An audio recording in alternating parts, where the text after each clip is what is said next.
Hello dear ones, you are wonderful, you are fantastic and extraordinary. I say it because it is said far too little. Nice that you are here and have found the way to me, because there are always doubts and skeptics out there. Or also the own human brain sometimes says things that are not true, and I too often ask myself whether all this is right and whether everything is possible. And there are also people who think to deal with such topics would be against the creation and against any religion and a matter of Satan. I would like to say the following. Basically everything is possible in the universe and everything happens. There are scientifically documented and proven cases, where for example girls become 100% boys through genetic mutations. Googled for the term gvadosis, or also in the animal world, where males change their sex to female. For example Nemo, the clownfish, biological it is called protandry.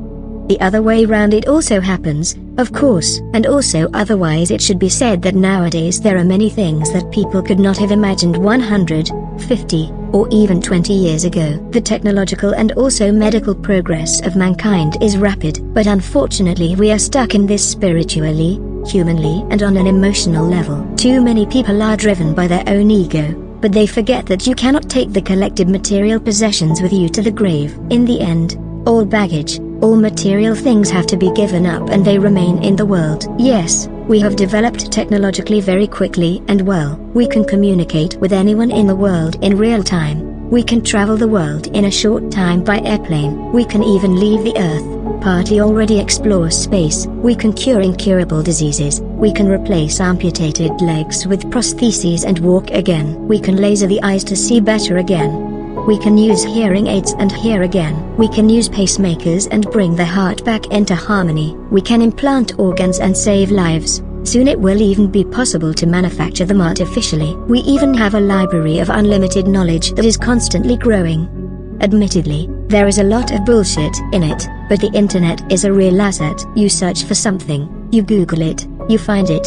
You could say it's the man-made Akashic records or database of human consciousness that anyone with the right equipment can access. And everything has one thing in common. The ideas were born in the mind, they were already there, only they had to be invented and brought into reality. Printing, electricity, the computer, the light bulb, the car, the airplane, the telephone and the internet. What would ordinary people have thought before they were invented? For many, things were unimaginable back then. It was magic, unattainable, and today it is there.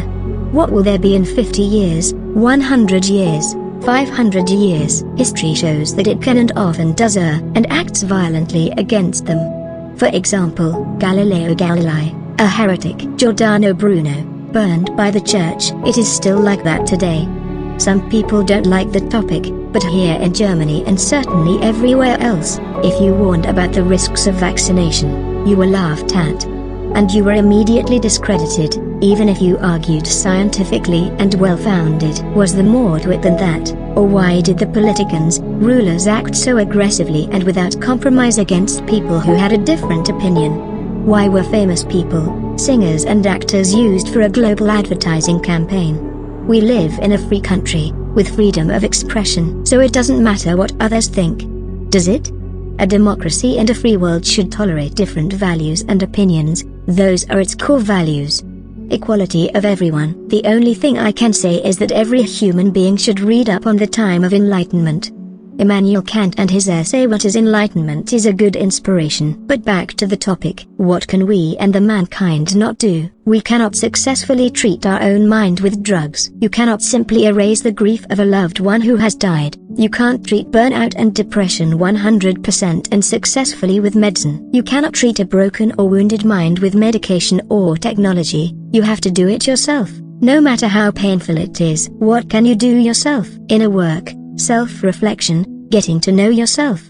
The other option is to deny it, to repress it. Some do it in alcohol, some do it in drug abuse or something else. Positively, you can also do it in sports. But, at some point you notice it yourself, the next day the problems are still there. And it doesn't get smaller in most cases. Repression is good for the moment, but doesn't get you anywhere. So why should it also not be possible for us to achieve our goals and desires now, in this moment, through something unorthodox? Yes, scientifically ridiculed and called esoteric nonsense. To this I say, Science is not able to describe consciousness, where it comes from, where it sits, whether it is brain or not.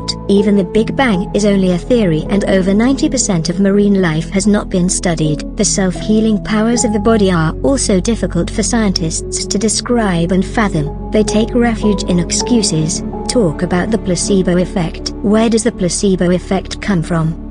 Where do isolated miracles come from? When seriously ill people are suddenly 100% healed. When a paralyzed person can suddenly walk. The child with cancer is suddenly cured like a miracle.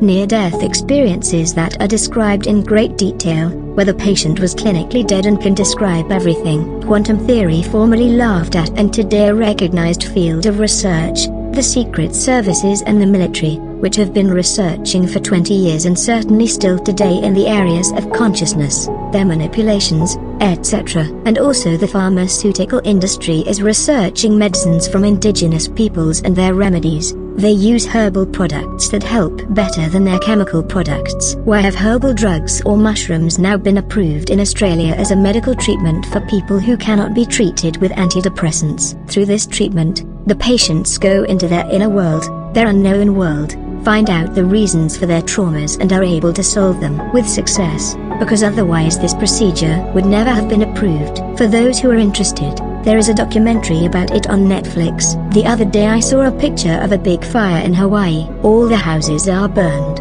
Only one stood all alone, and it looked like it was newly built, next to the devastation of the rest. Coincidence? What do we actually know? The only thing you know and eventually realize when you study a subject more and more is that you realize you don't know anything at all. And with each further research, new and deeper questions arise. So, if anyone has doubts, they can confidently put those doubts in the garbage can. That's where it belongs. The only thing that matters is that you achieve your dreams, your goals and your wishes, and that you might give a little love to your fellow human beings now and then, put a smile on their faces, make their day a little better. These are things that make others happy, that can make a small impact on others. Maybe the person smiles at someone else and spreads a little love. These are things that money can't buy and that cost nothing, just a few seconds of your attention. And if we fail, we fail. It's okay, everyone fails. And after that we learn from it and try to do better next time and not repeat the same mistakes. Cheer up, we're all in the same boat. Everyone has problems, that's human, that's us. Without problems it would also be boring. So the important thing is to get up, keep going, look for solutions and bring them to realization. I hope I can help you a little bit to reach your goals and wishes. So let's do it. So, that was my word for today's day. I wish you a nice day.